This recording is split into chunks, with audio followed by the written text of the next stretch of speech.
최근에 변동성이 너무 높아요. 사람들이 예. 변동성 그러면 그냥 시장이 움직이는 정도 이렇게 생각하시겠지만 아마 투자하시는 분들은 느끼실 거예요. 하루에 100포인트 네. 금방이지 않습니까? 네. 그래서 이렇게 변동성이 높아졌고 이 높아진 변동성이 결국은 주가 하락으로 나타나는가? 이런 세 가지 의구심에 대해서 고민을 해봐서 첫 번째는 변동성 얘기부터 좀 꺼내볼까 합니다. 교과서적으로는 세 가지 변동성이 있습니다. 첫 번째는 역사적 변동성, 우리가 표준 편차라고 불리우는 가장 통계적인 상황에서 가장 얘기 많이 하는 수익률의 표준 편차, 이것을 역사적 변동성이라고 하고요. 예. 두 번째 변동성은 내재 변동성입니다. 내재 변동성은 변동성을 가지고 트레이딩하는 상품이 있습니다. 대표적인 상품이 옵션이거든요. 그래서 콜옵션 가격 그리고 풋옵션 가격에 내재되어 있는 내재 변동성을 뽑아서 그걸 통해서 옵션을 매매하는 사람들은 이 정도 변동성을 예측하고 있구나라고 생각하는 내재 변동성이 있고요. 세 번째가 실현 변동성입니다. 실현 예. 변동성이라는 것은 다른 말로 미래 변동성이라고 얘기하는데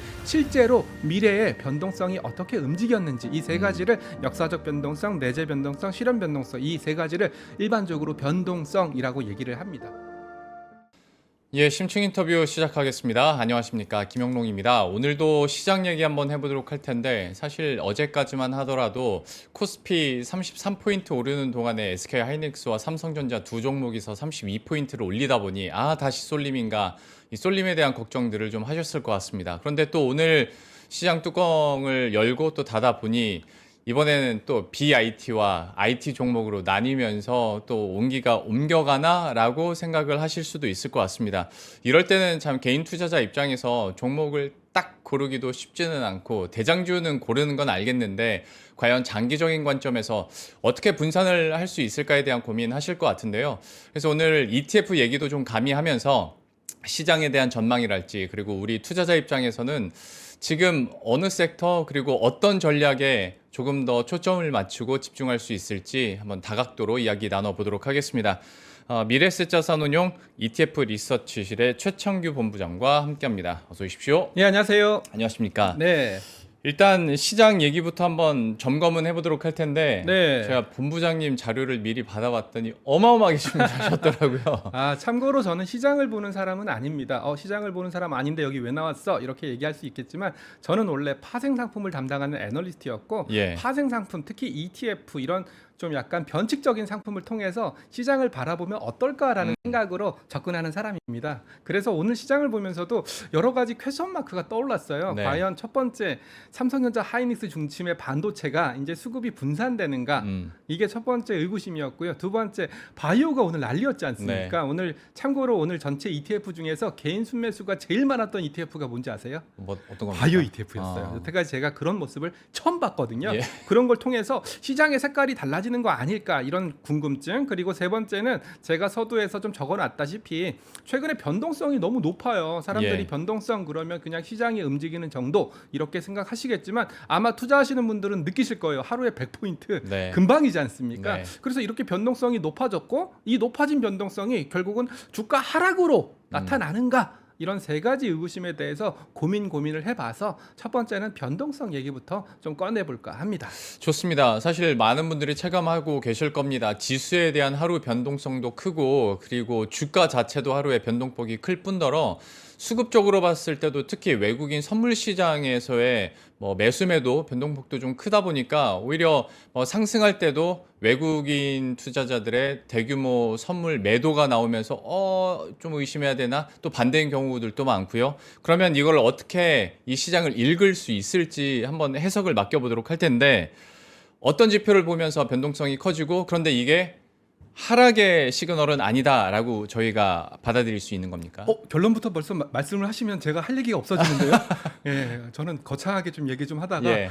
결론 부분에 변동성이 높지만 시장 하락을 의미하는 것은 아닙니다라는 얘기로 마무리하려고 했는데 일단 예. 그런데 우리 구독자 여러분들 입장에서도 지금 하락장이라고 해도 안 믿으실 거니까 네. 예. 그러면 지금의 현상들과 앞으로의 전망들을 좀 부탁드리겠습니다. 알겠습니다. 우리가 일단 변동성 그러면 교과서적으로는 세 가지 변동성이 있습니다. 첫 번째는 번째는 역사적 변동성. 우리가 표준 편차라고 불리우는 가장 통계적인 상황에서 가장 얘기 많이 하는 수익률의 표준 편차. 이것을 역사적 변동성이라고 하고요. 예. 두 번째 변동성은 내재 변동성입니다. 내재 변동성은 변동성을 가지고 트레이딩하는 상품이 있습니다. 대표적인 상품이 옵션이거든요. 그래서 콜옵션 가격 그리고 풋옵션 가격에 내재되어 있는 내재 변동성을 뽑아서 그걸 통해서 옵션을 매매하는 사람들은 이 정도 변동성을 예측하고 있구나라고 생각하는 내재 변동성이 있고요. 세 번째가 실현 변동성입니다. 실현 예. 변동성이라는 것은 다른 말로 미래 변동성이라고 얘기하는데 실제로 미래의 변동성이 어떻게 움직였는지 이 세 가지를 역사적 변동성, 내재 변동성, 실현 변동성 이 세 가지를 일반적으로 변동성이라고 얘기를 합니다. 이 중에서 우리가 제일 잘 알려져 있는 변동성 지표가 빅스 들어보셨죠? 그렇죠. 네, S&P 500 옵션 시장에서 산출해낸 공정분산 수합이라는 방식을 통해서 네. 참고로 제가 공정분산 수합이라는 방식을 한번 3프로 TV 시청자분들한테 설명해 주려고 아무리 노력을 해봤지만 설명이 안 될 것 같아요. 예. 네, 제가 이거는 수학적인 공식이 너무 많이 들어가기 때문에 블랙숄츠 모델부터 들어가기 때문에 그건 약간 스킵하겠고요. 예. 내재 변동성을 통해서 산출해낸 것이 빅스입니다. 네, 뭐 빅스라고 하면 이제 공포 지수로 맞아요. 너무나도 많은 분들이 아실 테고 네. 이게 어떻게 산정되는지 몰라도 네. 30% 이상 넘어가면 이거는 힘들다. 그리고 네. 9% 이하에서는 매수해라. 이 정도로 지금 우리 구독자 여러분들도 알고 계실 거거든요. 예, 조금만 더 설명드리면 빅스도 두 가지 방식이 있었어요. 올드 빅스라는 방식과 뉴 빅스라는 두 가지 방식이 있었는데 올드 빅스와 뉴 빅스의 가장 큰 차이는 올드 빅스는 블랙숄츠 모델을 썼고 예. 뉴 빅스는 방금 말씀드린 공정 분산 수합이라는 방식을 썼고요. 그리고 옵션이 아마 매매해 보시는 분들이 거의 없겠지만 행사가가 촘촘히 있지 않습니까? 그래서 어떤 행사가를 쓰는지 과거에 올드 빅스 같은 경우에는 ATM을 기준으로 5개인가 10개 정도의 행사가밖에 안 썼거든요. 그러다 보니까 저기 외가에 있는 옵션의 가격의 변화를 반영을 못했다라는 비판을 받았었고요. 뉴 빅스 같은 경우에는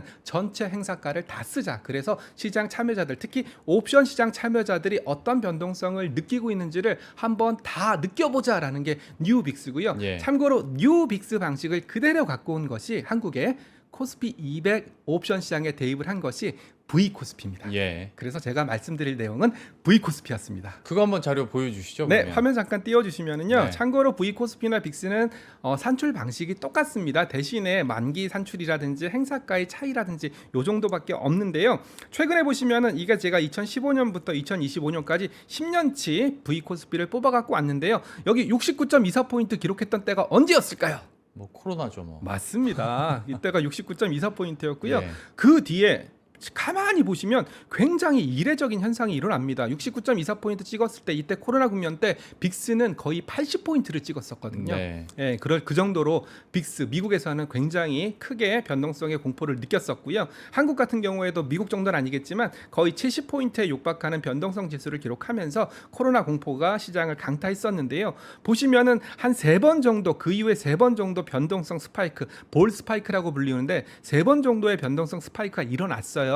69.24포인트 기록하고 나서 그 다음에 2024년 7월에 한 번 있었고요. 그리고 2025년 4월에 한 번 더 있었고요. 최근에 또 변동성이 굉장히 크게 튀어 올랐습니다. 예. 과거의 3번과 가장 큰 차이점은 과거의 3번은 주가가 하락하는 국면에서 변동성이 튀었다라는 공통점을 갖고 있지만 최근의 변동성 스파이크는 시장이 너무나 빨리 오르는 과정에서 변동성이 상승이 나타나고 있다라는 점, 이게 이제 제가 말씀드리고 싶은 포인트예요. 과연 이렇게 튀어오른 변동성은 왜 이렇게 튀어올랐는지, 그리고 결국 이게 지수 하락을 의미하는 건지 그 얘기를 좀 드리고자 합니다. 그거 계속 설명을 해주세요. 왜 그러면 변동성이 커진 걸까? 추세적인 완만한 상승 같은 경우에는 사실 스트레스를 좀 덜 받는데 네. 이렇게 급등을 해버리고 변동성도 하루 안에 커버리면 네. 투자자 입장에서도 오히려 소외받으신 분들도 많아지거든요. 굉장히 중요한 얘기입니다. 네. 결국은 한국을 투자할 때 외국인들 입장에서 좀 바라봐야 되는데요. 결국은 옵션 매매를 누가 많이 하고 있냐, 이것도 굉장히 중요한 단서거든요. 네. 옵션 매매 누가 많이 할까요, 한국에서? 외국인들 아니에요? 네, 개인이랑 외국인들이 네. 거의 많이 하고요.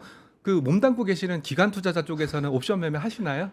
아마 커버드 콜 ETF 정도 제외하면은 네, 거의 네. 매매를 안 하실걸요? 예, 보통 그렇게 평범한 건 아닌데 네. 저희가 커버드 콜이 없어서. 아 그렇습니까? 얼른 만드셔야 되겠네요. 네. 네, 그래서 다음 화면 보시면은 제가 시계를 좀 좁혔어요. 아까 보여드린 자료는 10년치 V 코스피를 나타낸 건데 이렇게 보시면은 최근에 변동성 지표가 V 코스피가 굉장히 많이 오른다라는 걸 눈으로 그러네요. 확인하실 수가 있으시죠? 예. 결국은 시장 참여자들의 관심, 특히 뭐 저처럼 커버드 콜 ETF를 운영하고 있는 운용사라든지 이런 쪽에서는 이 현상이 굉장히 궁금한 거예요. 왜 이렇게 이런 현상들이 일어났는지, 그리고 또 일반적으로 시장을 바라보는 그 투자자 관점에서는 변동성 지수 V 코스피가 40포인트를 넘었었거든요. 40포인트면 아시잖아요. 비상사태예요. 일반적인 교과서적인 접근으로 의거한다면 비상사태인데 장은 올라요. 네. 네, 그러니까 굉장히 아이러니한 현상들이 일어나고 있는 거죠. 오히려 한 그 정도 되면 매수 시그널이라고 생각하시는 분들도 요즘엔 많습니다. 그래서. 네, 맞아요. 네. 예. 그래서 자, 다음 화면 잠깐 보시면 제가 이제 본격적으로 이유에 대해서 설명을 드릴 거예요. 차근차근 설명드릴 테니까 최대한 쉽게 설명드리도록 하겠습니다. 요 차트 보시면 빅스, S&P 500, 그리고 V 코스피, 그리고 일반적인 변동성, 제가 아까 말씀드렸던 역사적 변동성, 이 세 가지 변동성을 제가 표로 만들어 놨고요. 이 변동성 지수가 의미하는 바가 뭐냐면 앞으로 의미라고 적혀 있습니다. 앞으로 30일간입니다. 30일간 보통 만기가 30일이기 때문에 네. 30일간 빅스는 S&P 500이 얼마나 움직일지, 그리고 V 코스피는 30일간 코스피 200이 얼마나 움직일지에 대한 기대치입니다. 네. 결국은 옵션 시장에 참여하고 있는 플레이어들이 나 이 정도 움직일 거니까 이 정도 가격 주고 옵션 살래. 나 시장이 상승할 것 같아. 나는 최소한 5% 정도 상승할 것 같으니까 나 콜옵션을 요 정도 프리미엄 주고 살래. 이 내용입니다. 네. 그래서 이런 것들 좀 보시면 좋을 것 같고요. 자, 밑에 보시면 제가 해석이랑 특징 부분 적어놨고 활용까지 적어놨는데, 그러면 변동성을 가지고 뭘 하느냐, 뭐의 변동성을 쓰느냐, 가장 뭐니 해도 글로벌 위험 관리 포지션입니다. 왼쪽에 빅스 밑에 좀 적어놨는데요. 위험 지표, 시장에서는 여러 가지 위험 지표가 있을 수 있습니다. 대표적인 위험 지표가 뭐 CDS 프리미엄이라든지 네. 뭐 그런 것들이 위험 지표가 될 수 있고, 원달러 환율도 뭐 어찌 보면 위험 지표가 될 수가 있겠죠. 결국은 변동성 지수라는 것은 글로벌 포트폴리오를 관리하는 포트폴리오 매니저로 하여금 야, 지금 변동성이 너무 높고 주식 비중이 너무 많아. 그러니까 너 변동성이 여기서 조금만 더 올라가면 그 빅숏 영화처럼, 네. 예, 영화처럼 뭐 그 정도까지는 안 되겠지만 예. 영화처럼 지금 이 상태에서 시장이 조금만 더 밑으로 빠지게 되면 우리가 갖고 있는 자산은 굉장히 우리 전체 시가총액보다 더 큰 손실이 납니다. 이런 거에 쓰는 네. 지표가 바로 변동성 지표다라는 얘기를 드리려고 합니다. 예. 네. 변동성 지표에 대한 개괄적인 내용들을 너무 일목요연하게 잘 정리를 해주셨고, V 코스피에 대해서도 잠깐 언급은 해주셨는데, 네. 그러면 이걸 가지고 시장을 어떻게 해석하고 계신지, 특히 요즘 들어서 왜 이렇게 한 번씩 튀는 경우들이 생겨나는 건지, 네. 이것도 그 요인들을 한번 분석을 해주시죠. 네, 이제부터는 요인들에 대해서 하나씩 말씀을 드릴 거예요. 참고로 말씀드리지만 제가 2001년에 금융계 입문을 해서 한 25년, 26년째 근무를 하고 있지만 최근 같은 시장은 저도 처음입니다. 네, 그리고 변동성이 이렇게 상승 국면에서 튀는 것도 뭐 부끄러운 얘기지만 저도 처음입니다. 아니 뭐 부끄러운 일이 아니라 네. 진짜 처음 나타나는 현상이잖아요. 그렇죠. 예. 네, 그래서 뒤에서 말씀드릴 내용들도 솔직히 말씀드리면 처음 보는 현상이다라고 먼저 말씀을 드리겠습니다. 예. 자, 첫 번째는 삼성전자와 하이닉스 비중이 코스피 200 내에서 최대치입니다. 예, 이 차트를 구하기 위해서 굉장히 노력을 많이 했는데요. 참고로 왜 코스피 200? 참고로 코스피와 코스피 200은 산출 방식이 다릅니다. 네. 아시죠? 코스피 200 같은 경우에는 시가총액 방식이긴 한데 유동 비율 가중 시가총액 방식입니다. 예. 무슨 말이냐면 삼성전자와 하이닉스에서 대주주가 갖고 있는, 즉 경영권과 관련이 있거나 특수관계인이 갖고 있거나 어떻게 본다면 지분 매매가 어려운 지분은 빼고 계산하겠다라는 것이 유동 비율 가중 시가총액 방식입니다. 똑같은 삼성전자라고 하더라도 예를 들어서 대주주가 지분을 더 샀다 이래 버리면 유동 비율이 줄어들기 때문에 시가총액 비중이 떨어집니다. 그래서 코스피와 코스피 200은 그게 가장 큰 차이점인데요. 참고로 코스피는 그냥 시가총액 방식입니다. 네. 그냥 시가총액을 다 더해서 그 비중을 나누는 방식인데 코스피 200에서 삼성전자와 하이닉스의 합산한 비중이 43.9%, 거의 코스피 200의 절반 가까이가 삼전 하이닉스. 그래서 외국인들은 한국을 뭐라고 부르냐? 반도체의 나라.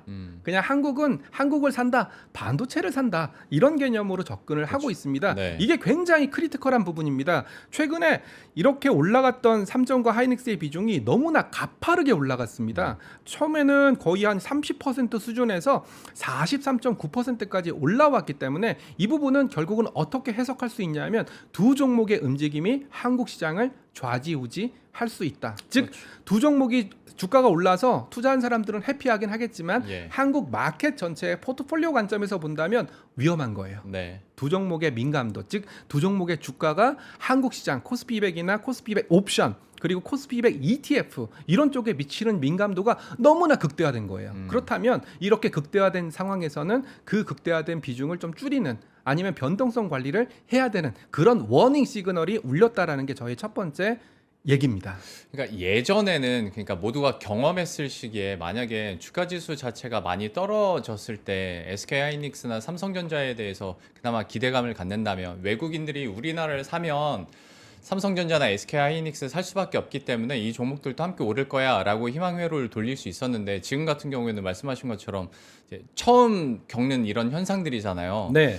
예전 같았으면 절반에 가까운 두 종목의 시장 내 비중 당연히 부담스럽죠. 이 정도면 비중 조절 때문에서라도 좀 팔지 않을까? 그러면 시장 다시 꼬꾸라지는 거 아니야? 걱정할 수 있을 텐데. 그렇죠. 본부장님도 저도 처음 겪어본 이 시장 상황에서는 43.9%가 높으니까 부담스럽다라고 결론 짓기에는 좀 무리가 있지 않나라는 생각도 해보는데요. 결국은 외국인들 입장에서 생각을 좀 해봐야 되는데요. 외국인들 입장에서는 반도체, 특히 삼성전자, 하이닉스뿐만 아니라 TSMC를 필두로 해서 엔비디아까지 다양한 반도체 종목들을 갖고 있는 거죠. 그렇죠. 그런 상황에서 특정 국가, 특정 나라의 특정 섹터의 특정 지수에 특정 종목의 비중이 이렇게 가파르게 올랐다라는 것은 볼 타겟팅이라고 부릅니다.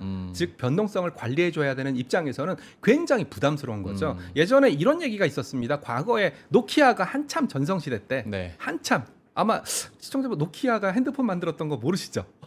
기억하시나요? 에이, 우리 구독자분들은 그 정도는 압니다. 알고 계신가요? 네. 노키아가 핀란드 시가총액의 절반 이상을 차지했던 적이 있었습니다. 즉 노키아는 핀란드의 전체를 담당을 했었고요. 예. 노키아가 흔들거리면 핀란드 전체가 흔들거리는 그런 상황인데 제가 말씀드리고자 하는 내용이 바로 이겁니다. 삼성전자 하이닉스 지금은 너무나 좋지만 이게 만약에 삐끗하거나 아니면 여기서 추가적으로 더 올라와 버린다면 그 포지션을 감당하기가 쉽지가 않았다라는 거죠.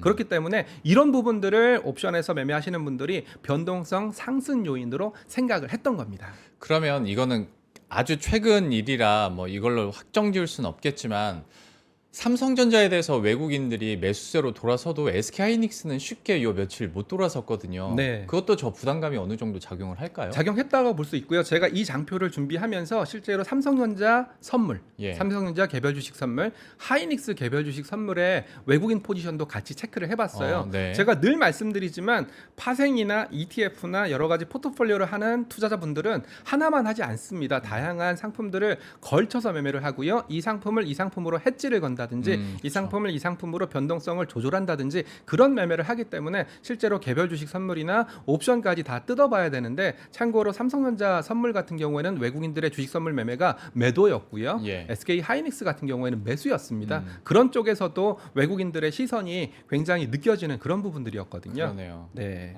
그렇기 때문에 이런 상황이라면 외국인들의 선택이 어땠을까? 삼성전자와 하이닉스가 코스피 100 내 비중이 굉장히 높아져 있는 상황에서는 어떤 선택을 했을까라는 게 제가 궁금증이었는데 네. 다음 장표 보시면은 바로 외국인들의 현선물 매도로 나왔습니다.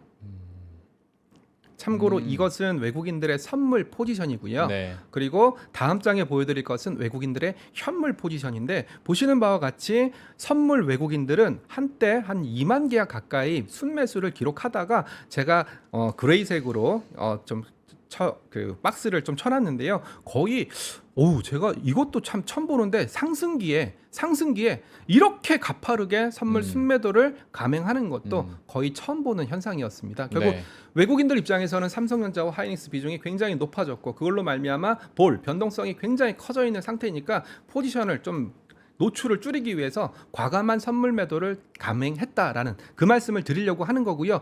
일반적으로 선물 매도를 해석하시는 분이라면 야 외국인들이 이렇게 많이 팔았어 한국장 빠지는 거야 이렇게 해석을 했었어야 되는데 예. 저는 그건 아니라는 거예요. 이것은 방향성에 대한 배팅이라기보다는 특정 종목의 비중이 과도하게 높아졌고 높아진 비중을 최대한 빠르게 줄일 수 있는 방법이 선물 매도거든요. 제가 아까 코스피 200에서 외국인 그 하이닉스 삼성전자 비중이 얼마라 그랬죠? 43%, 네, 44%니까 선물을 팔아버리면 삼성전자 하이닉스 비중을 그만큼 줄이는 것과 네. 동일한 효과를 나타낸다. 그렇지만 외국인들의 선물 매도로 인해서 시장의 방향성, 즉 하락 방향성으로 자리를 잡았냐? 그건 아니고요. 그리고 이 과정에서 뭘 체크해 보셔야 되냐면 미결제 약정이라는 것도 보셔야 되거든요. 미결제 예. 약정이라는 것은 선물은 양방향 매매가 가능한 거니까 신규 매수 또는 신규 매도 이렇게 했을 때 미결제 약정이 증가하고요. 신규 매수한 것을 청산하는 매도, 신규 매도한 것을 청산하는 매수가 들어오면 미결제 약정이 감소하거든요. 제가 외국인들 선물 매도에 겁먹지 마십시오라고 얘기했던 가장 큰 근거 중에 하나가 미결제 약정이 많이 안 늘어났었어요. 결국은 외국인들 입장에서는 기존에 갖고 있었던 선물 포지션, 기존에 갖고 있었던 선물과 연계된 스왑 포지션 이런 것들을 청산하면서 과도하게 높아진 삼성전자 하이닉스 비중을 변동성을 관리하기 위해서 선물 매도를 했다라는 것이 저의 해석입니다. 그러니까 장중으로 좁혀서 보더라도 외국인의 선물 매도가 많아지면 당연히 변동성은 좀 커질 수는 있겠죠. 근데 그 변동성 커지는 게 전망에 대해서 안 좋게 봐서 선물 매도가 많이 나오는 게 아니라 네. 지금은 비중 자체가 워낙 이 빅2의 비중이 목에 차 있으니 그렇죠. 그 비중 조절 차원에서 현물은 사고 선물은 매도하는 현상이 그래서 일어나는 거다. 네, 맞습니다. 아. 그런데 일반적인 사람들은 외국인들이 선물 매도를 몇 조를 했네, 몇 조를 팔았네 이래 버리니까 그걸 어떻게 받아들이냐면 하락 배팅을 했구나라고 받아들이는데 꺾이나 보다. 그거는 아니다라는 거죠. 변동성이 이런 지수 상승 과정에서 과도하게 올라왔고 과도하게 올라온 변동성의 가장 큰 이유는 뭐 여러 가지가 있을 수 있겠지만 뭐 특정 종목에 대한 쏠림 현상 그리고 제가 뒤에서도 준비했지만 그 과정에 환율이 많이 올랐어요. 예. 네, 환율이 많이 올랐기 때문에 환율과 같은 외부적인 변수 그리고 제가 얘기는 안 담았지만 또 12월 FOMC 금리 인하에 따른 시선이 굉장히 엇갈리고 있지 않습니까? FOMC 위원들께서는 좀 경계해야 된다라고 얘기를 하고 있고 예. 또 빅테크 쪽에서는 금리 인하해야 된다라고 얘기를 하고 있는 그런 엇갈린 시선 그런 상황에서 특정 종목의 변동성이 너무나 커졌기 때문에 일단은 변동성 관리 볼 타겟팅 관리 차원에서 외국인들의 선물 매도가 이루어졌다. 그렇기 때문에 이 선물 매도는 절대 하락성 선물 매도는 아니다라는 말씀을 드리려고 하는 겁니다. 그러니까 참 어찌 보면 이렇게 쏠림 현상이 일어나면 여기에 따른 비중에 대한 고민들도 당연히 투자자들은 해야 되기 때문에 네. 어찌 보면 필연적으로 변동성이 커지고 현선물 시장에서의 하루 변동폭이나 그 매도 매수 물량도 좀 커질 수밖에 없긴 하겠네요. 그렇죠. 네. 그렇죠. 그래서 이제 내일 좀 걱정되는 부분이 뭐냐면 내일이 수능일이기도 하겠지만 11월 옵션 만기일이거든요. 그래서 이런 과감한 변동성 매매가 일어나게 된다면 이 변동성 매매 참고로 제가 다음번에 말씀드릴 거예요. 네. 변동성 매매에 근거한 차익 거래 또는 비차익 거래가 연동돼서 움직일 수밖에 없고 내일은 11월 만기일 수능일이서 1시간 늦게 시작하겠지만 만기일이기 때문에 만기 변동성도 어느 정도 감내를 해야 그렇죠. 된다라는 말씀까지 드리고자 합니다. 예. 그러면 근데 또 반대로 생각했을 때 우리나라에 SK하이닉스랑 삼성전자만 있는 것도 아니고 뭐 반도체 소부장뿐만 아니라 다른 이제 종목군들도 많이 있을진데 꼭 이렇게 현선물 매도 매수로 플레이를 하는 게 아니라 좀 다른 소부장 쪽으로 이렇게 퍼질 순 없나라는 생각 문득 하게 되는데요. 굉장히 좋은 질문이신데요. 저도 그걸 좀 뜯어봤어요. 그래서 반도체 소부장 기업들의 개별 주식 선물, 반도체 소부장 기업들의 개별 주식 옵션 거래량을 체크해봤더니 네. 거래량이 안 따릅니다. 음. 즉 무슨 말이냐면 말씀하신 것처럼 그런 플레이를 하고 싶은데 그런 플레이의 가장 근간은 뭐냐면 유동성이거든요. 그렇죠. 유동성이 가장 풍부한 시장이 코스피 100 선물, 그 다음에 풍부한 시장이 코스피 100 옵션이기 때문에 네. 외국인들 입장에서는 그걸 활용할 수밖에 없다라는 거죠. 아. 그나마 개별 주식 선물 중에서는 삼성전자나 하이닉스 선물이 가장 거래가 좀 많이 되는 선물 중에 하나거든요. 그래서 최근에는 삼성전자 선물이나 하이닉스 선물을 이용해서 좀 외국인들이 포지션 플레이를 하는 것 같다라는 말씀까지 좀 드리고자 합니다. 아, 그러니까 우리 개인 투자자 입장에서는 그 유동성을 외국인들이 좀 해주면 좋으련만 싶겠지만 네. 먼저 총대 메고 가기는 쉽지 네. 않겠죠. 네. 그러다 보니 쏠림 현상은 계속 더 반복되고. 네. 그래서 다음 장표 보시면은 이제 앞서 말씀드린 장표는 외국인들의 선물 매매였고요. 이거는 외국인들의 현물 코스피 매매인데 선물 매매랑 가장 큰 차이점은 많이 사고 또 많이 드러냈다. 네. 이 차이가 있습니다. 즉 선물 같은 경우에는 많이 사지 않았었거든요. 많이 사지 않은 상태에서 선물 매도로 감행을 했었고요. 외국인들의 현물 매매는 많이 샀었고 그러면서 반도체 특히 삼성전자 하이닉스의 급등을 이끌어냈고 그리고 코스피 4천을 이끌어냈었는데 또 거기에 따른 포지션 조절 또는 변동성 조절 차원에서 현물 매도를 하긴 하고 있어요. 그렇지만 많이 샀었기 때문에 많이 산 부분에 대한 매도, 일부 매도 또는 이익 실현성 매도도 좀 많이 나왔고 또 공교롭게도 어젯밤에 소프트뱅크가 네. 엔비디아 지분, T모바일 지분을 좀 팔았지 않습니까? 네. 거기랑 좀 일맥상통하는 부분이 아닐까. 물론 저의 뇌피셜이긴 하겠지만 물론 소프트뱅크 쪽에서는 그 팔은 돈 갖고 또 다른 AI 기업에 투자할 거예요. 뭐 개인적으로는 오픈 AI에 투자하지 않을까 그런 생각을 살짝 하고 있거든요. 네. 근데 그런 맥락으로 보시면 외국인들의 현물 매매를 보실 수가 있고 제가 반복적으로 말씀드리지만 변동성이 올라간 부분 절대 하락 시그널 아닙니다. 특정 종목 쏠림에 따른 현상이고요. 외국인의 선물 매도 하락 시그널 아닙니다. 너무나 특정 종목 쏠림 현상에 따른 포지션 조절, 볼 타겟팅 관점에서 선물 매도를 한 거니까 너무 쫄지 말자 이렇게 말씀을 드리고 있고요. 예. 여기서 중요한 건 뭐냐면 외국인들의 선물 매도가 어느 정도 매수로 다시 돌아와서 준다면 볼 타겟팅이 끝난 거거든요. 그렇다면 다시 한번 포지션을 설정할 수가 있어요. 그렇다면 한국에서 외국인들이 포지션을 설정한다면 어느 쪽으로 설정할까요? 저는 뭐 당연히 반도체, AI 반도체 하드웨어라든지 그런 쪽으로 설정할 수밖에 없고 그리고 높아진 변동성이 안정화된다면 이제 옵션 시장 참여자들도 시장 상승에 알았어. 이제는 시장 상승에 순응할게 그런 의미로 해석할 수 있기 때문에 지금 상황에서는 변동성이 안정화되고 외국인들의 선물 매매가 매수로 돌아선다면 다시 한번 시장은 큰 폭으로 상승할 수 있다라는 게 제 계산입니다. 저도 그 긍정적인 계산대로 됐으면 좋겠는데 여기서 하나 질문을 드리자면 근데 요즘에 뭐 요즘도 아니죠. 계속 좀 여기가 찝찝하다 하는 부분이 앞에서도 여건 중에 하나 말씀하셨던 환율이거든요. 1,450원대 이상의 수준이 좀 계속 이어지고 있다 보니까 뭐 1,600원 얘기하시는 분들도 있더라고요. 요즘에는. 그러면 당연히 수급적인 측면으로는 부담이 생길 수밖에 없는데 이 요인은 좀 어떻게 우리가 넘어갈 수 있을까요? 제가 화면 잠깐 보시면은요 환율도 속도가 굉장히 중요합니다. 모든 기초자산 특히 주식이라든지 채권이라든지 이런 것들은 상승하는 뭐 상승률 이런 퍼센테이지도 중요하겠지만 예. 얼마나 빠른 시간 내에 단시일 내에 방향성이 형성하는지 이것도 굉장히 중요한 부분입니다. 보시는 바와 같이 거의 제가 빨간색으로 줄을 꺼놨는데요.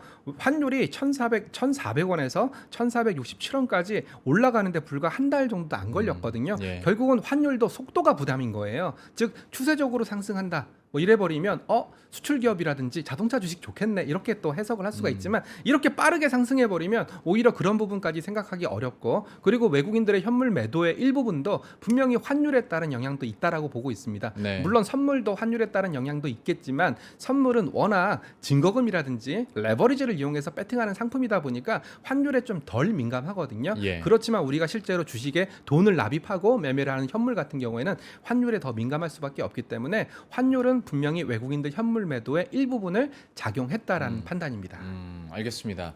여러 요인들을 얘기를 해주셨는데 그러면 지금 현 상황에서 외국인의 포지션은 그러면 어떤 거예요? 자, 그러면 제가 옵션을 잠깐 보여드릴 텐데요. 예. 콜옵션입니다. 어찌됐건 시장이 상승했으니까 화면 보여드리면 콜옵션인데요. 콜옵션을 볼 때는 크게 두 가지로 보셔야 됩니다. 수량으로 보셔야 되고요. 금액으로 보셔야 됩니다. 수량으로 보는 방법은 수량이 많이 샀다. 그러면은 아무래도 프리미엄이 비싼 ATM보다는 OTM 옵션을 네. 샀을 가능성이 높고 금액적으로 많이 샀다 이래버리면 프리미엄이 비싼 ATM을 많이 샀을 가능성이 높습니다. 자, 수량 기준으로 봤을 때는 주황색입니다. 외국인들이 좀 사고 있어요.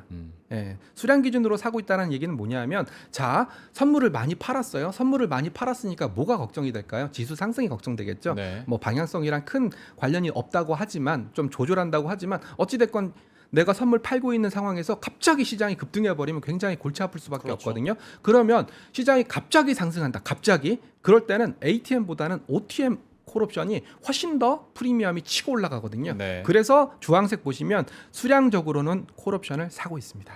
지금 무슨 말이냐면 얘들도 선물 매도를 야금야금 하고 있긴 하지만 시장이 여기서 또 한 번 확 오를까 봐 걱정을 하고 있는 거예요. 그리고 금액적으로 금액적으로 봤을 때는 꾸준하게 매도를 하고 있지 않습니까? 프리미엄이 비싼 콜옵션을 매도하고 있다. 일종의 ATM 커버드 콜이다라고 생각을 하시면 되는데요. 결국 선물 매도랑 마찬가지 옵션 포지션을 병행하고 있다. 콜옵션 매도를 통해서 전체적인 포지션은 줄이면서 갑자기 일어날 수 있는 상승에 대비하고자 외가격 콜옵션을 사고 있다. 이걸 뜯어본다면 결국은 외국인들 입장에서도 전반적으로는 변동성이 너무 높으니까 이 상황에서는 배팅을 못 한다는 거예요. 네. 배팅을 못하고 포지션을 좀 줄여야 되지만 너무나 삼성전자 하이닉스 시황이 좋으니까 또 영업이익 전망치도 좋지 않습니까? 네. 갑자기 상승할 수 있는 그런 상승 리스크에 대비하고자 빠른 상승 리스크에 대비하고자 콜옵션 특히 외가격 콜옵션을 좀 많이 사고 있다라는 것이 외국인들의 파생 포지션입니다. 아, 그러면 어떤 수급적인 측면으로 분석을 해볼 때, 그러니까 지금 현상들이나 뭐 환율을 보나 외국인들의 포지션을 보나 뭐 반도체 쪽으로의 쏠림을 보나 그 변동성이 커지고 그런 건 알겠고 이게 결국 다시 반복돼서 쏠림 현상이 더 심해지는 것도 이해가 갔는데 그러면 이런 대형주 단의 쏠림 현상이 좀 완화될 가능성은 수급적으로 어떻게 분석이 됩니까? 굉장히 좋은 질문이신데요. 제가 뒤에서 좀 준비를 했습니다. 그래서 일단은 여기까지 제가 변동성이 왜 올랐는지, 그리고 외국인들이 왜 선물을 팔았는지, 그리고 외국인들이 왜 현물을 팔았는지, 그리고 콜옵션 쪽에서는 어떤 포지션을 갖추고 있는지 여기까지 설명을 좀 드렸었고요. 네. 자, 그렇다면 저도 그 다음 궁금증이 대형주 중심의 빅캡 중심의 시장이 좀 어느 정도 완화될까? 이게 제 두 번째 궁금증이었거든요. 네. 거기에 대한 해답을 요거 얘기 안 했네요. 잠깐만요. 요 화면 잠깐 띄워주시면은요. 그래서 변동성 이렇게 높은데 앞으로 시장 어떻게 될 거야? 이거 가장 본질적인 질문인데요. 유진투자증권 강송철 애널리스트가 어제 보고서를 냈어요. 네. 이 친구도 저랑 똑같은 고민을 했던 친구거든요. 그래서 V코스피가 40포인트를 상회한 이후에 코스피백 수익률을 봤더니 2003년이랑 2024년 전체 기간 중에 한 달 뒤에는 상승 확률이 66%, 3개월 뒤에는 87%, 6개월 뒤에는 상승 확률이 96%다. 이런 데이터를 가지고 왔고요. 2008년부터 2009년 이때 금융위기 당시에는 이때 변동성이 굉장히 많이 쳤었는데 이때도 상승 확률 한 달 뒤 상승 확률이 53, 3개월 뒤 82, 6개월 뒤 97이니까 변동성이 굉장히 올라와 있는 상황에서 이 상황이 어느 정도 완화된다면 시장은 다시 한번 상승으로 간다라는 데이터를 뽑아갖고 왔더라고요. 그래서 요 말씀을 드리고자 저도 좀 준비를 해갖고 왔습니다. 예. 이 부분까지 설명을 해주셨고 네. 말씀드렸던 그러면 쏠림 완화에 대한 수급적인 분석 좀 어떻게 하고 계십니까? 네, 화면 잠깐 보시면은요. 제가 차트 제목을 잘못 달았네요. 참고로 외국인 풋옵션 포지션 현황이 아니라 코스피 대중소지수 추이입니다. 네. 네, 제가 오늘 너무 바빴어요. 네, 방송도 많았었고요. 네네. 너무 바빴는데 3프로TV 시청자분들한테 대중소지수는 꼭 소개를 시켜드리려고 가지고 왔고요. 예. 대중소형주 지수는 단순히 시가총액 순위 갖고 매깁니다. 1위부터 100위 코스피 중에서 1위부터 100위가 대형주, 101등부터 300등까지가 중형주, 나머지가 소형주인데요. 최근에 보시면은 2025년 7월부터 대형주의 강세가 너무나 두드러지고 있어요. 네. 예. 그래서 저도 굉장히 고민스럽긴 해요. 너무나 많이 두드러졌고 또 최근에 보신다면 코스피가 코스닥보다 상당히 아웃퍼폼 하고 있지 않습니까? 네. 그런 걸 봤을 때는 키 맞추기가 나타나지 않겠어? 그런 생각들을 좀 많이 하실 거예요. 네. 그래서 그 다음 장표는 무슨 장표냐면 코스피 200 지수와 코스피 200 동일 가중 지수. 그러니까 200개 지수를 200분의 1, 200분의 1, 네. 삼성전자도 200분의 1, 하이닉스도 200분의 1. 요 한 지수인데 보시는 바와 같이 동일 가중 지수도 굉장히 언더퍼폼 하고 있습니다. 네. 이런 현상을 봤을 때는 대형주의 강세 현상이 글쎄요. 저는 추세적인 현상으로 굳어질 가능성이 매우 높은 상황이다. 이격은 많이 벌어졌지만 추세적인 상황, 추세적인 현상으로 굳혀질 가능성이 매우나 높고 그리고 또 지금 같은 경우에는 아마 전력기기를 투자하시는 분들이 기억을 하실 거예요. 전력기기 투자하시는 분들이 빅3 전력기기 종목들 투자하시고 그리고 나 이런 거 싫어. 산일전기 할래, 일진전기 할래, 재룡전기 할래 이런 거 하시는 분들이 계시는데 아마 느끼셨을 거예요. 대형주들이 거의 시세를 그렇죠. 집중하고 네. 있다. 그래서 저는 이런 현상들이 왜 일어났는지는 여러 가지 썰들이 많겠지만 저는 첫 번째는 뭐냐면 ETF 때문에 그런 것 같아요. ETF를 만들 때 어찌 됐건 시가총액 방식대로 만들지만 시가총액 큰 종목들의 비중이 높아질 수밖에 없거든요. 네. 그리고 또 사람들이 요즘은 ETF를 통해서 연금 투자라든지 ETF를 통해서 IRP 투자라든지 ISA 투자를 하고 있기 때문에 결국은 ETF를 통해서 투자하는 금액이 늘어나면 늘어날수록 빅캡의 비중은 더 그럴 수밖에 없죠. 영향력이 커질 수밖에 없다. 그래서 네. 내년도 뭐 지금 11월 달이긴 하지만 내년 전망을 벌써 뭐 미리 한다라는 게 좀 섣부르긴 하겠지만 내년에도 저는 그냥 대형주 중심으로 빅캡 중심으로 아니면 그 업종에 선도하는 가장 핵심 종목, 가장 큰 종목 중심으로 접근하는 게 맞지 않겠냐 이렇게 말씀을 드리고 있고요. 이 현상도 화면을 잠깐 다시 한번 보시면은요. 예, 여기 보시면 대중소 지수가 그래도 거의 같이 움직였거든요. 네. 언제 이전에 2025년 7월 이전에는 대중소 지수가 같이 움직였어요. 무슨 말이냐면 대형주가 올라가게 되고 대형주가 잠시 쉬게 되면 중형주로 또 수급이 쏠리고 또 중형주로 수급이 쏠리면 또 소형주로 수급이 돌고 이런 현상들이 일어났었는데 이제는 이런 현상이 일어나기 쉽지 않지 않을까 그런 생각을 해보고 있고 가장 근간은 ETF라는 어떻게 본다면 좀 절대적인 특히 잘 나가는 기업들을 담는 상품이 등장을 하면서 대세가 되면서 이런 현상은 고착화될 가능성이 높다 이렇게 좀 판단을 하고 있습니다. 그러니까 저 2025년 7월 이전에 같이 갈 때도 제가 너무 보수적으로 봐서 그런지 모르겠지만 그때 당시에는 또 워낙 순환매가 가파르게 일어나다 보니까 다 같이 가긴 갔는데 개인 투자자 입장에서는 그 시장도 쉽지 않았거든요. 네. 엇박자 타버리면 네. 못 맞히니까. 네. 근데 지금 같은 시장에서도 또 워낙 선택과 집중으로 팍 올라가는데 역시 이거 안 갖고 계신 분들한테는 쉽지는 않겠지만 어쨌거나 지금의 현상들 그리고 쏠림 현상에 대한 요인들을 너무 잘 얘기를 해주셨고 내년 전망까지도 그래서 구조적으로 이렇게 될 수 있겠다라는 전망을 해주신 건데 그렇습니다. 그러면 시장의 추가적인 상승 여력을 어디까지 보시는지도 사실 궁금한 게 요즘에 이제 증권사 리포트 나오는 거 보면 코스피 밴드가 상단이 4,500에서 7,500이 나옵니다. 네. 너무 그 레인지가 커가지고 본부장님께서는 좀 어떻게 수급적으로 분석을 하고 계십니까? 일단 뭐 저는 그 펀더멘탈적으로 접근하기보다는 제가 네. 기업 분석 애널리스트는 아니었어요. 예. 저는 투자 전략을 담당하는 애널리스트였기 때문에 뭐 펀더멘탈 기업의 이익이 얼마만큼 늘어나고 삼성전자가 내년에 최소 뭐 100조는 할 거고 하이닉스가 80조는 할 거니까 이렇게 되면 PER 몇 배를 때리면 얼마까지 갈 거다 이렇게 접근하는 것도 정답일 수 있겠지만 저는 그거 말고 다르게 접근했습니다. 예. 시장 유동성 측면에서 접근을 했고요. 시장 유동성을 크게 보면은 저는 이렇게 나누고 있습니다. 대기 자금과 투자 자금. 네, 네. 그렇게 좀 구분을 했고요. 화면 잠깐 보시면은 제가 어떤 짓을 했었냐면 오늘 하루 종일 이것만 하다 왔었거든요. 국내 상장되어 있는 ETF를 국내 주식형 ETF와 네. 파킹형 ETF, 저희는 뭐 금리형, 파킹형이라는 표현보다는 금리형이라는 표현을 쓰고 있는데 금리형 ETF로 구분을 했습니다. 구분을 한 다음에 그것을 개인 순매매를 일간으로 데이터를 받아가지고 매일매일 더했어요. 보시는 바와 같이 아무래도 과거의 연금 고객들이라면 팀장님도 과거에 연금 운용하실 때 네. DB 아니셨나요? 그렇죠. 네, DB였다가 DC로 옮기셨나요? 바뀌었죠. 네, 근데 DC로 처음에 옮기고 나서 네. 아마 적응 못했던 분들은 네. 대부분 예금이라든지 네. 저축은행 예금이라든지 네. 채권이라든지 아니면 최근에 MMF라든지 이런 네. 쪽으로 돈을 넣으셨을 거예요. 그렇죠. 그러다가 이제 디폴트 옵션 되고 네, 나서는 뭐 그러면서 그렇게 점점 나서고. 투자 쪽으로 가고 있는데 제가 예. 그 말씀을 드리려고 하는 겁니다. 실제로 국내 주식형 개인 순매매 추이를 본다면 꾸준하게 늘고 있긴 하지만 오히려 금리형이 굉장히 많이 늘었었습니다. 즉 금리형 특히 뭐 KOFR, CD 금리, MMF 이런 ETF들이 등장하면서 네. 연금에서 그냥 이 ETF 샀더니 매일같이 오르네라는 말을 들었었거든요. 잃으면 안 된다는 게 일단 그렇죠. 깔려 있었으니까. 네. 예. 그래서 파킹형 ETF, 금리형 ETF들도 개인 순매수가 꾸준하게 들어왔었어요. 그렇지만 최근에 어떤가요? 최근에 드디어 어떻게 본다면 대기 자금이라고 할 수 있는 금리형 ETF에서 개인 순매도가 나오고 있어요. 왜냐하면 이거 굉장히 중요한 시그널입니다. 금리형을 투자하시는 분들은 첫 번째 투자를 잘 모른다. 두 번째 냅두겠다. 세 번째 관심 안 쓰겠다. 이런 분들인데 이런 분들이 금리형을 팔고 주식형으로 돌아서고 있는 겁니다.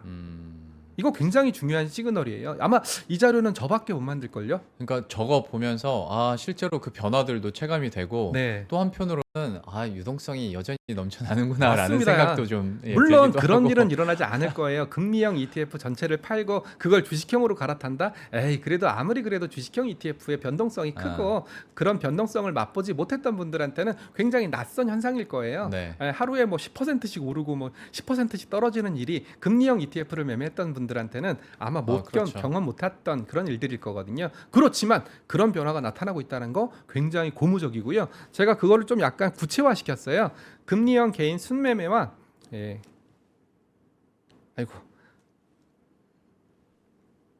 아이고 제가 데이터를 잘못 붙였는데요. 아, 네. 예, 대표 지수형, 대표 지수, 즉 코스피 200 그리고 뭐 그 코스피 반도체 이런 대표 지수형 ETF로 한정하니까 오히려 그쪽 순매수가 더 가파르게 일어나고 있어요. 아, 무슨 말인지 알겠습니다. 예, 대표 지수형이라는 것은 아마 주식형 ETF를 처음 접하시는 분들이 가장 먼저 하는 게 뭐죠?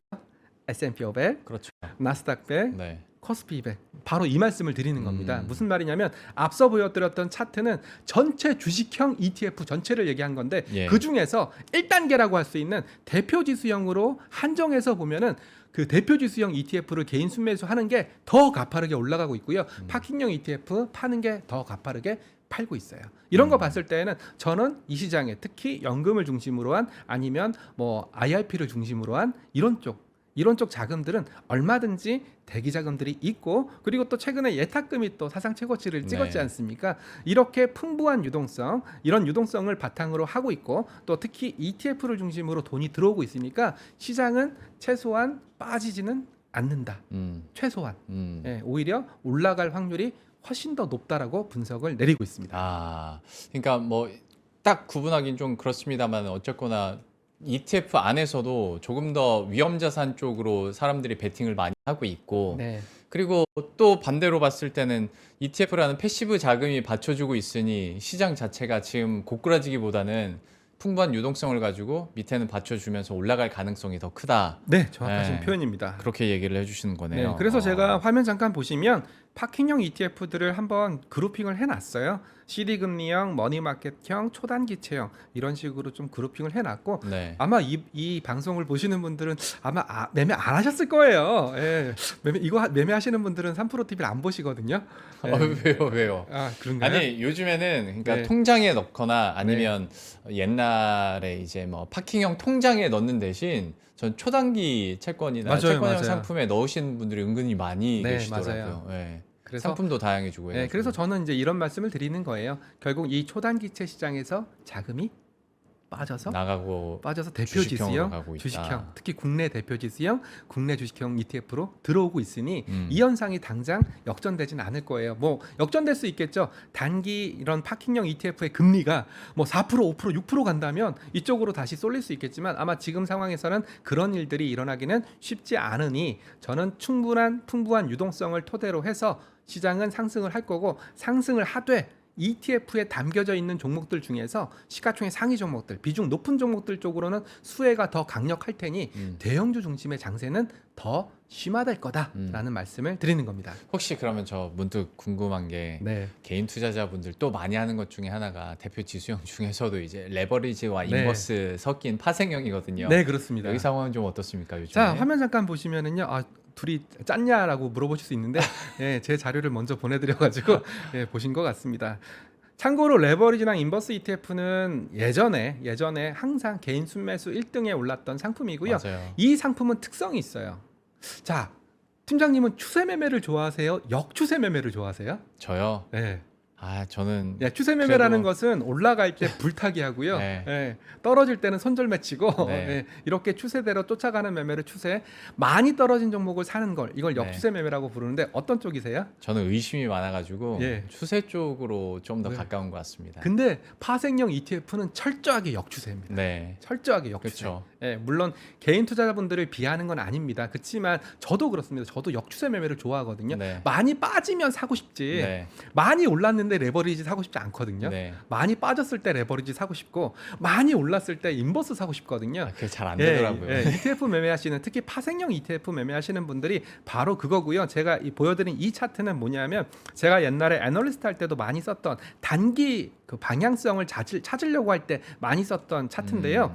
레버리지 ETF 순매매, 개인 순매매 그리고 인버스 ETF 다 개인 순매매 금액으로 만들어 가지고 그것을 레이쇼, 그러니까 추세를 좀 나타낸 건데요. 최근에 보시면 레버리지 ETF를 조금 살려고 하는 그런 느낌 아닌 느낌 이런 느낌들이 나타나고 있고요. 그리고 인버스 ETF는 보시는 바와 같이 금액적으로 봤을 때는 거의 사상 최고치 근처까지 왔어요. 네. 예, 결국은 인버스 ETF를 굉장히 많이 사셨는데 사상 최고치까지 왔으니까 이것만 놓고 따진다면 뭐 단기적으로 시장은 한번 뭐 조정이 나타나지 않을까 뭐 그런 생각도 해보고 있습니다. 아 근데 좀 슬프긴 하네요. 장이 이렇게 올라왔는데 인버스ment이 그렇죠. 저렇게 많이 올라왔다는 그렇죠. 게. 그러니까 이렇게 어쩔 수 없어요. 저도 몇 번 말씀드리지만 레버리지 ETF나 인버스 레버리지 ETF를 하시는 분들은 철저하게 역추세 매매예요. 아, 네, 그래서 그것만 어떻게 좀 탈피를 한다면 수익률 측면에서는 굉장히 좋아질 수 있겠지만 어쩔 수 없는 것 같아요.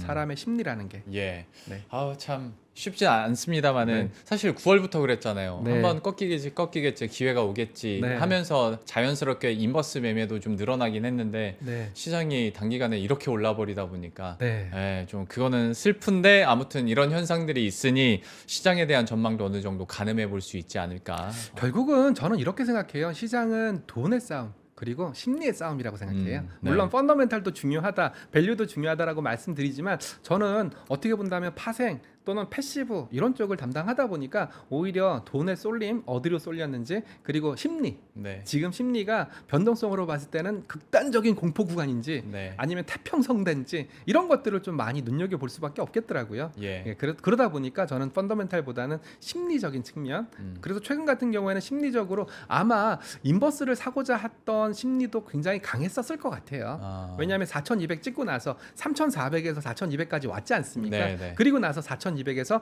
AI 버블론 막 터지면서 메타 주가 떨어지고 뭐 오라클도 뭐 최근에 뭐 CDS죠. 네. 신용 등급이 어쩌고 저쩌고 이런 얘기 하니까 역시 왔어. 그러면서 인버스를 사지 않았을까? 저도 그런 심리는 충분히 100번 이해를 합니다. 실제로 그냥 심리적으로 우리가 뭐 4,000, 4,100, 4,200 선을 긋잖아요. 네. 그 근처면 항상 그런 현상이 일어나더라고요. 사람 심리가. 그렇죠. 그래서 어쩔 마디 수 없는 것 지수대라고 같습니다. 그러거든요. 그래서 마디 지수대가 강력한 저항이나 지지선으로 작용할 수 있고 이번 같은 경우에도 4,000포인트를 회복하니까 또 시장은 다시 반등을 맞아요. 시작했거든요. 그런 것도 좀 참고하실 필요가 있을 것 같고요. 그리고 제가 뭐 레버리지 인버스 파생형 ETF 아마 하시진 않으시겠지만 어떤 게 있는지도 리스트업을 좀 해왔어요. 뭐 코스피 200, KRX 300 계열이 있고 코스닥 150 계열 그리고 최근에는 2차 전지, 반도체, 조선, 방산 이런 쪽 레버리지 ETF들도 있으니까 요것도 뭐 제가 보기에는 이걸 권장해 드리는 건 아니지만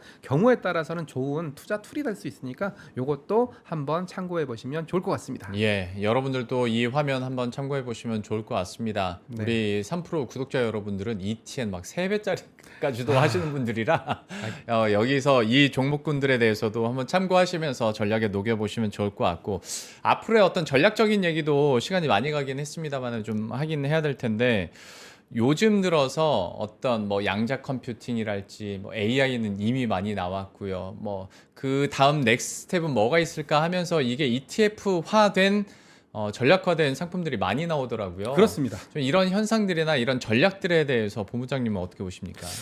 뭐 이런 말씀 드려서 정말 부끄럽지만 제가 미래에셋 자산운용 ETF 운영 부문에 있거든요. 운영 부문에서 하는 일이 내년에 어떤 ETF를 만들까 이런 것들을 하고 있고요. 네. 진짜 공부 많이 합니다. 네. 정말 뭐 시청자분들한테 죄송하지만 입에서 단내 날 정도로 공부를 열심히 하거든요. 그래서 옛날에는 우스갯소리로 이런 얘기 많이 하셨었어요. ETF가 등장하면 상장하면 꼭지다.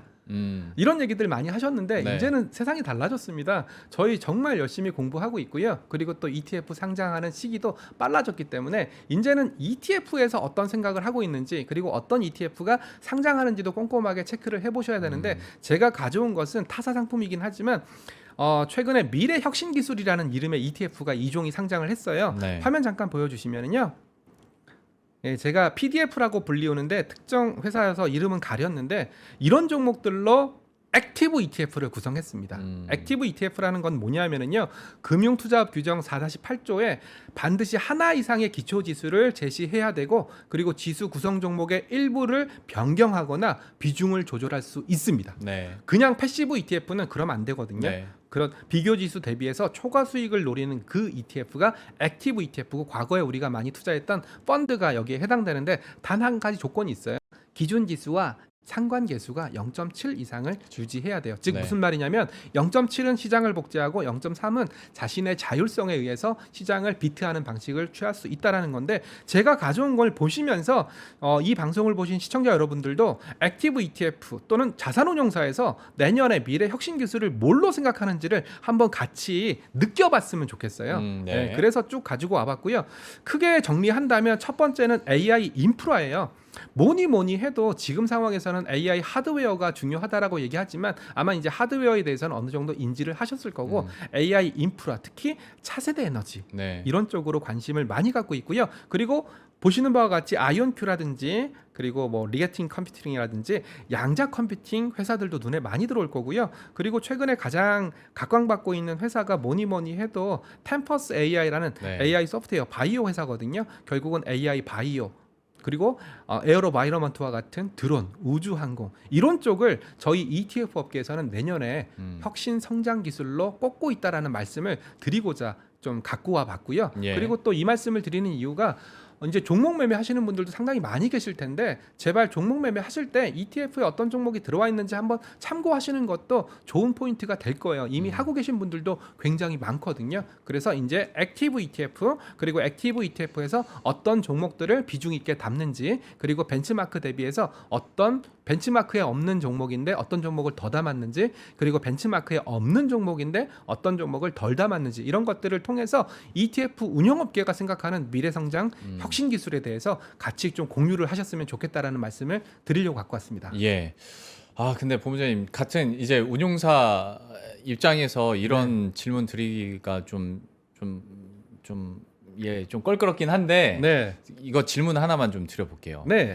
뭐 바이오테크랄지 양자 컴퓨팅 뭐 이런 것과 관련해서 미래를 읽는 ETF가 나오는 건 너무 좋은데 네. 사실 우리가 그런 먼 미래에 있는 기업을 발굴해서 그 사는 이유는 내가 좀 그 기간에 빠지더라도 폭발적인 수익을 원해서 그러는 거잖아요. 네, 그렇습니다. 근데 만약에 이게 ETF로 묶여 있으면 그 폭발적인 수익은 다 못 가져가는데 그 시대가 오기 전까지 스멀스멀 이제 계속 ETF는 빠지지 않을까? 네. 그러면 결과적으로 나는 되게 위험 자산에 투자한 것 같은데 그만큼의 이익은 없는 그런 상황이 닥치진 않을까라는 걱정 충분히 하실 수 있을 것 같은데. 맞아요. 그게 저한테 끊이지 않고 하는 질문인데 앞서서 제가 예를 들었던 전력기기가 바로 그거였어요. 네. 전력기기 코리아 전력기기 ETF로 투자하는 게 좋은가요? 개별 종목으로 투자하는 게 좋은가요? 이런 질문들 굉장히 많이 받거든요. 특히나 성장하는 산업에서는 저는 이런 말씀을 드립니다. 특히 전력기기 같은 게 대표적인 케이스라고 할 수 있는데 그런 산업들은 밸류에이션적인 측면으로 아니면 주가적인 측면으로 접근하기가 굉장히 껄끄러워요. 아이온큐 당장 실적 나오는 거에 비해서 주가가 비싸다라고 생각할 수 있거든요. 그런 맥락에서 그렇게 너무나 좀 실적이라든지 그런 거보다는 드림, 좀 꿈으로 아니면 성장성으로 투자하는 기업들이라면 저는 오히려 묶어서 투자하는 게 더 낫지 않겠나. 그리고 또 가격적인 저항도 어느 정도 희석시킬 수 있으니까 그래서 저는 묶어서 투자하는 게 오히려 그런 성장 산업일수록 실패 확률도 좀 적고 그리고 성공하더라도 과실의 양은 좀 적겠지만 성공했을 때 확실히 수익 주는 것은 동일하기 때문에 저는 묶어서 투자하는 게 낫지 않냐 이런 말씀을 드리고 있습니다. 아, 그러니까 먼 미래 산업에 대한 불확실성의 실패 확률은 확실히 줄어들 수 있긴 하니까요. 그렇죠. 예. 그리고 그런데다가 제일 중요한 건 뭐냐면 저 같은 사람들이 나와서 뭐 예를 들어 미래 산업에 대해서 제가 뭔가 상품을 만들었고 그리고 세일즈를 했단 말이죠. 근데 그 미래 산업이 안 됐을 때 저희 같은 사람들은 계속 리서치를 해서 뭐가 안 됐고 뭐가 됐고 뭐 어떤 전망은 어떻고 이런 것들을 애프터 서비스를 해줄 수 있지 않습니까? 네네. 네, 그렇기 때문에 그런 차원이라면 정보의 효율성 차원이라면 뭐 ETF를 통해서 한번 투자해 보는 것도 나쁘지 않지 않을까 그렇게 생각을 했고요. 화면 잠깐 보시면 제가 방금 보여드린 그 종목들을 좀 분류를 했어요. 그리고 핵심적인 코어에 해당되는 오클러, 템퍼스 AI, 아이온큐, 뉴스케일 파워 이런 핵심적인 기업들은 AI 인프라, 차세대 에너지, 양자 컴퓨팅, 바이오 이렇게 되어 있고요. 그리고 에너지 전력 인프라 그리고 바이오와 AI의 결합, 템퍼스 AI가 대표적인 종목이거든요. 그리고 차세대 컴퓨팅 이런 식으로 ETF 업계 특히 액티브 ETF 쪽에서는 미래 혁신 성장 산업의 방향을 이렇게 잡고 있다. 그래서 참고해 보시면 좋을 것 같아. 이미 다 알고 있다. 뭐 이렇게 말씀하실 수 있겠지만 이런 것도 있어요. 네. 너무나 모르는 건 아. 너무나 모르는 건 나도 모르고 너도 모르면 아무도 투자를 안 하거든요. 맞아요. 그래서 어느 정도는 알려지면서 좀가 가시적인 성과, 가시적인 실적 이런 것들이 뒷받침돼야 되니까 그래서 너무 모르는 거 투자하시는 것도 뭐 좋은 방법이라고는 생각하지 않습니다. 예. 오늘 참 알찬 내용들을 싹 정리를 해주셨는데 이제 시간이 한 2, 3분밖에 남진 않았는데 워낙 이제 주식 시장에서 알주식 하시는 분들도 그렇고 ETF 신에서도 이제 관심 많은 배당소득 분리과세 상한세율과 관련된 거 네. 얘기 한번 해보도록 하겠습니다. 뭐 25%로 될 거라고 이제 모든 시장에서는 예상을 하고 있는데 이런 변화가 있을 때 ETF 신에서는 또 어떤 변화나 수혜가 있을까에 대해서 짤막하게 좀 정리를 해주시겠어요? 예, 일단 화면 잠깐 보시면은요. 배당소득 분리과세 시행에 따라서 배당 ETF 투자법이라고 제목을 정했고요.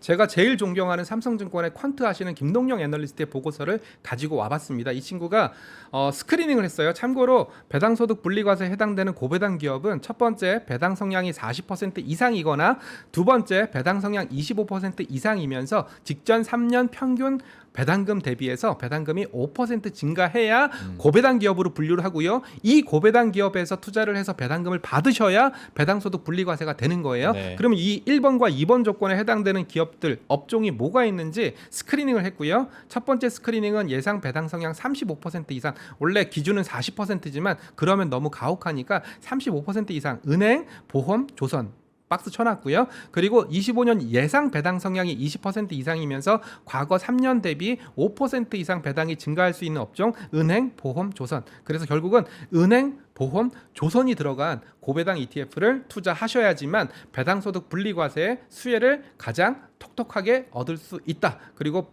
은행, 보험, 조선이 들어간 배당 ETF는 뭐가 좋은지는 각자 이 방송을 보시는 분들이 각자 고배당이라는 이름, 배당이라는 이름 들어간 ETF 많이 있으니까 종목들 쭉 보시면서 은행, 보험, 조선 이런 쪽이 배당소득 분리과세에 해당되는 수혜를 가장 많이 받을 수 있는 업종이니까 그걸 체크해 보시면서 골라보십사라고 말씀을 드릴까 합니다. 오히려 증권은 안 들어가 있고 조선이 계속 포함이 되네요. 조선 같은 경우에는 성장성. 왜냐하면 수익성도 좋고 성장성도 좋고 그리고 그러다 보니까 배당금을 늘릴 수 있는 여력이 충분한 거예요. 자, 이 방식의 가장 큰 투자 포인트는 뭐냐면 배당금을 늘려준다는 거예요. 그쵸. 고배당이라는 것은 지금 높은 배당을 주고 있는 기업이 고배당인데 이 개념이 아니라 배당금을 점점 올려주면서 그 기업의 기업 가치도 올라가고 주주들의 주주 환원율도 올라가는, 즉 무슨 말이냐면 점점 좋아지는 그런 기업에 투자해라. 뭐가 좋아지냐? 배당 그 성향이 좋아지는 이런 기업에 투자라는 것이 컨셉입니다. 그래서 고배당이란 말에 현혹되시면 안 됩니다. 그러게요. 이제 고배당과 관련된 ETF가 정말 많이 나와 있거든요. 그러면 그 안에 그 PDF도 한번 보긴 하셔야 될 것 같습니다. 왜냐하면 나는 증권주가 많이 들어갔거니 하고 그걸 사시는 분들도 분명히 있을 거란 말이죠. 그렇죠. 네, 그 안에 어떤 구성 종목이 담겨져 있는지도 확인하시면서 ETF 상품을 고르시면 좋을 것 같은데, 정책과 관련해서 또 어떤 투자 전략이 가능할지도 짤막하게 들어봤으니까 여러분들도 참고하시길 바라겠고요. 본부장님과는 여기서 이제 마무리 짓고 인사드리도록 하겠습니다. 미래셋자산운용 ETF 리서치 본부의 최창규 본부장과 함께했습니다. 오늘 말씀 고맙습니다. 예, 감사합니다. 여러분 안녕하세요. 위스덤 칼리지는 매 시즌 시대가 요구하는 핵심 키워드를 선정해 왔죠. 가장 첫 시즌에는 선택을, 그 다음 시즌에는 직관을, 그리고 이번 위스덤 칼리지 2026의 대주제는 사유, 싱킹입니다. 10초짜리 쇼폼에도 정말 집중하기가 어렵고요. 내 생각과 다른 의견은 매 초의 알고리즘을 통해서 걸러내고 있는지도 모르겠습니다. 이런 말들이 있잖아요. 생각하는 대로 살지 않으면 사는 대로 생각하게 된다. 1시간 또는 2시간 보다가 이거 내가 뭐 하고 있지? 라는 생각을 할 때 생각이 우리의 삶을 제어할 수 있는 것으로 나아가면서 자기의 삶을 생각이 이끌어갈 수 있게 하는 훈련도 해야 되고 또 방법도 찾아야 되는 것 같습니다. 마이클 샌델로부터 시작되는 이 여정, 11개 분야 17분의 연사들과 함께하게 될 위스덤 칼리지 2026, 여러분들의 인생의 새로운 전환점이 되기를 바라겠습니다. 영상 아래 링크를 통해 지금 등록하세요.